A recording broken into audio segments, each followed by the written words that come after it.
But it is a semester-long project, and really more than a semester, but a semester is all I have, to keep unbuilding that notion that there is a specific recipe or a specific pathway to whatever the rhetorical task at hand is. And that part of my students' job as writers is to learn their own strengths and predilections, and to not be embarrassed about the fact that they have those. I don't know if that's at all helpful or specific enough. Just to add on, this is Lauren.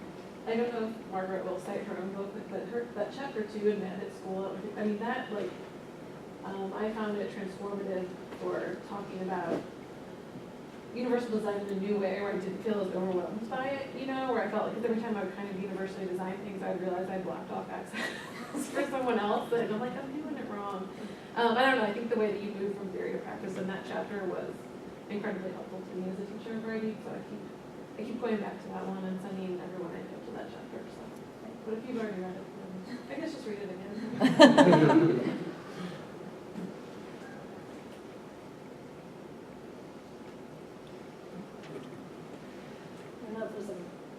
A recorder, or you're good there? Or? Oh, okay. My question is kind of maybe a meta question in a way about access at conferences. I'm an organizer for the Pedagogy and Theater of the Oppressed Conference. That'll be in Omaha, Nebraska at the end of June. And I've really tried to push access, and especially after attending 4Cs and kind of being influenced by the ways in which to make the conference more accessible, conferences more accessible, with a document on the website, Disability Rhetoric, maybe? Yeah.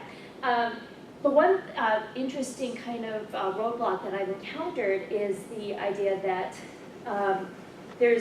we're at a college campus, and lots of things about the campus are grandfathered in under the ADA. And there's institutional boundaries, like I've gone to the Disability Services Office and asked for help because I can't do it alone. And they have resisted some of the implementations that I've suggested, like a quiet room, and things that I wanted to offer as universally kind of not knowing, you know, if somebody with a disability is present, but offering the accommodation anyway. And that was met with kind of a, like, well, we might be more discriminatory because we might forget somebody if we do it that way, if that makes sense. So I the problem of the individual.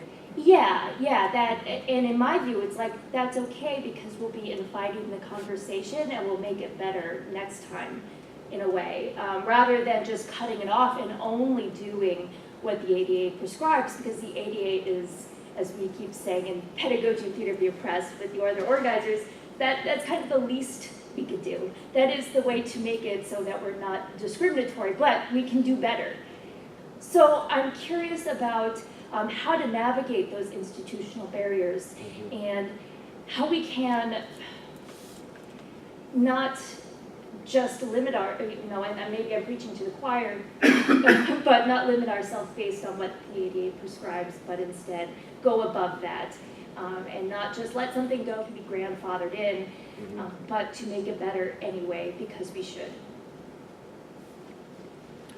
Well, and I think that last part that you're making is a real key part of it too, that there's a difference in thinking about making something accessible because there's going to be someone there that needs to have access, and so you're doing it for them, versus thinking about making it accessible because that's what we always need to do for everyone.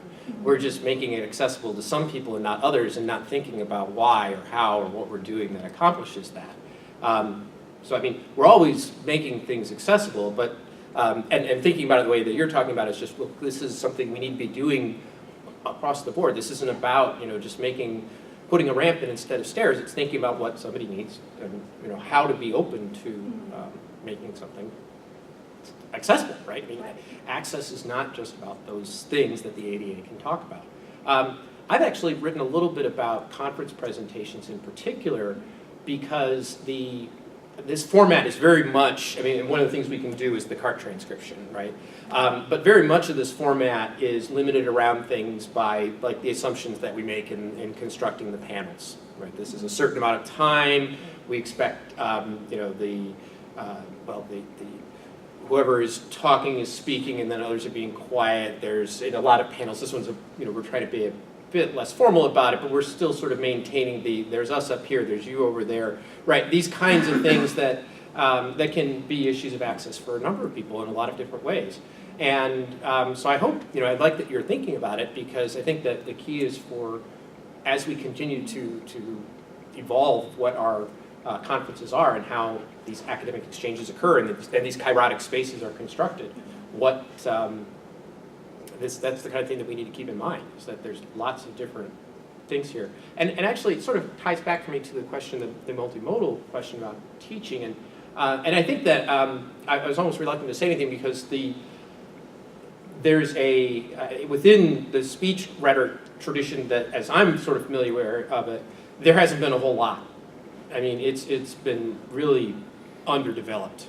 There are people that are part of like the Great Ideas for Teaching Speech, or GIFTS group that's a part of NCA, that look at and think about different ways of teaching public speaking so that it becomes a more accessible practice. But a lot of times, those that have, people who have issues with public speaking, for instance, have a deep fear of public speaking, who are then categorized as being, you know, the COM app, right, for communication apprehensive. There's often special sections of public speaking courses, like we had at Indiana University, for people who are COM app. In other words, it's just a matter of saying, okay, there's no way to make the public speaking classroom accessible, let's just move you out. Right? That's the least useful of the ways of handling it, but unfortunately I think that's also fairly common. So it's improving, but not nearly with the kind of attention that's been paid to it in work that's been done in composition. Cindy Licky Wilson, Brendan Brigham, and Jay, and others have, I think, spent a lot of time in ways that NCA hasn't, or it still has to do. So. One of my favorite quotes about this comes from Robert Anderson, and he summarized the attitude at his university by paraphrasing them as saying, "We got the toilets right, what more do you want?"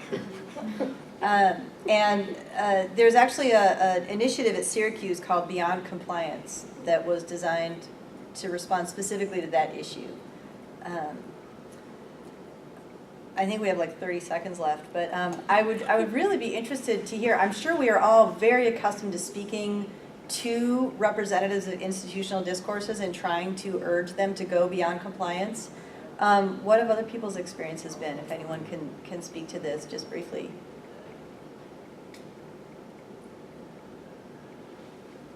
I finally got to be a part, this is Jay talking, I finally got to be part of a meeting where I got to talk to an architect, which I felt was like a major breakthrough. So it wasn't just complaining after they did something wrong. They're building a new atrium. The building that I'm in is this old brutalist building where concrete stairs are part of the brutalist statements. It's these big concrete stairs as part of the whole side of the building.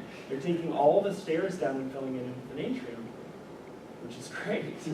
But then I got to meet an architect, and you realize that there's like a whole other level, right? And then the provost is there because the provost is the person who writes the checks, right? So these whole other levels, and it was really illuminating, but important to try and get to be invited. Those meetings actually happen, right? And I got invited, but you could, to be able to ask to be there, or to be able to say to an architect who said, well, you've already got an elevator. Well, it's a freight elevator, right?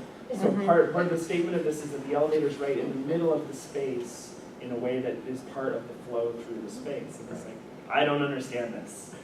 We've already got an elevator. And it's like way over the other side of the building, and it is a freight elevator. It's right by the freight entrance, right? Yes. But from his perspective, he's like, you already did what you have to do. Right. Why are you spending more money? And he's kind of looking at the provost like, are you going to say okay to this? Spend more money for this thing that he doesn't understand. Yeah, and I don't know, well, we need to talk to more architects too. I think we're at time, right? Jim, do you want to say anything to wrap us up? No, I'm good. Thank you so much, everyone, for coming. Yes. Amy, thank you for being such a great moderator. And I forgot our transcriptionist name. Whitney. Whitney, thank you so much. Thanks, everyone. Thank you. I appreciate your time.